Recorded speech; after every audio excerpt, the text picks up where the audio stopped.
Hello, I'm Bailey. Is there anything better than coming home and propping up your feet and curling up with your cat or dog? No, right? Because, let's be honest, it's been a hard day with inflation or the economic structure of the community, or the political climate for that matter, as it's all in shambles. However, when was the last time that you tried to take notice of other people's pets? Why am I asking this? Well, because this is one of the main reasons why we do not catch very many animal abusers. But why? Why does me paying attention to someone else's such a big deal? Because when you take time out of your day from your busy schedule to actually look around, you can see many things. For instance, that person's acting odd, that person's sick. And these people are not in your workplace. They could be your neighbor, a guy walking down the street, and you would never notice this unless you took time to actually observe. And because of this, many animal abusers and many drug addicts and many criminals are getting away with a lot. That is very sad to say, however, it is true. But my main focus is animals. We love them, they're man's best friend. However, they are mistreated by the millions. And you may be wondering, what do you mean millions? Well, for starters, overpopulation is already one of them. No homes, no shelters, just out on the street, and thousands die on the street. And we just look at them with pity and say, oh, we were too late. But what do we do if we weren't too late? I am sure you've seen that stray dog at your hotel or in your driveway. Have you done anything about it?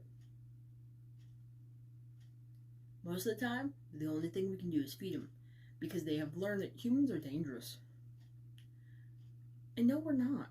We should never be seen as dangerous in someone else's eyes, especially if it's a man's best friend. However, not everyone thinks that way. Some people see them as merely objects, and this is where things can get rocky.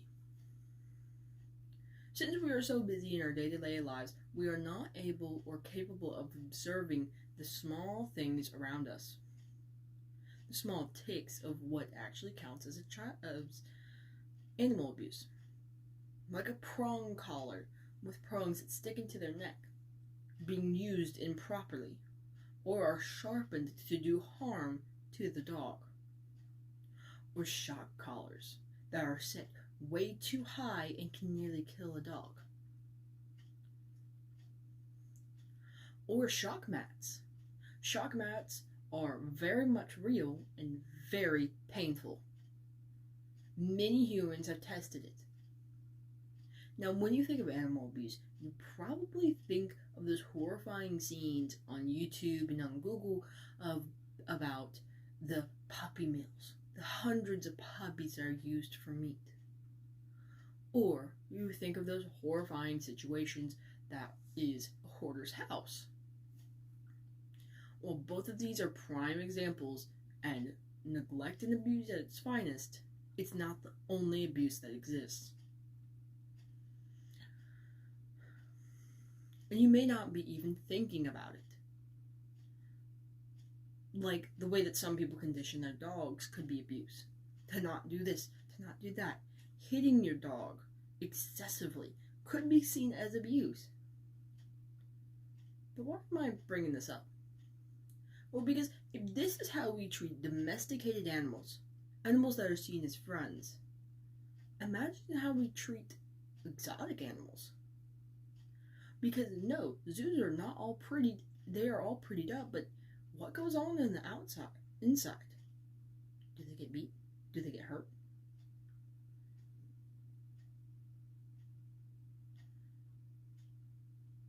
This is where Animal Welfare Institute comes into. Animal Welfare Institute has taken into consideration that both domesticated and undomesticated animals are being treated horribly around the world. Their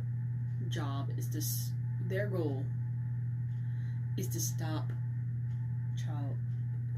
animal abusers and throw them into jail where they belong.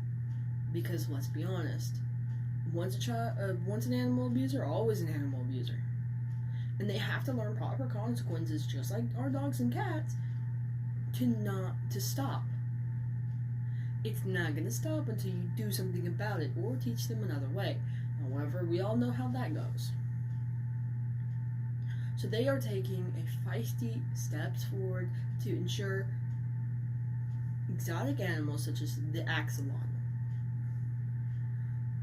certain types of catfish, lions, tigers, all have a place to stay, rehabilitate, and be turned out into the wild. And for those who cannot be rehabilitated, then they are found loving, caring, in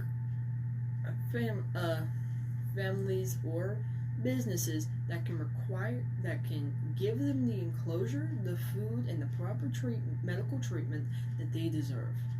Because they are animals too, and we all live on planet Earth.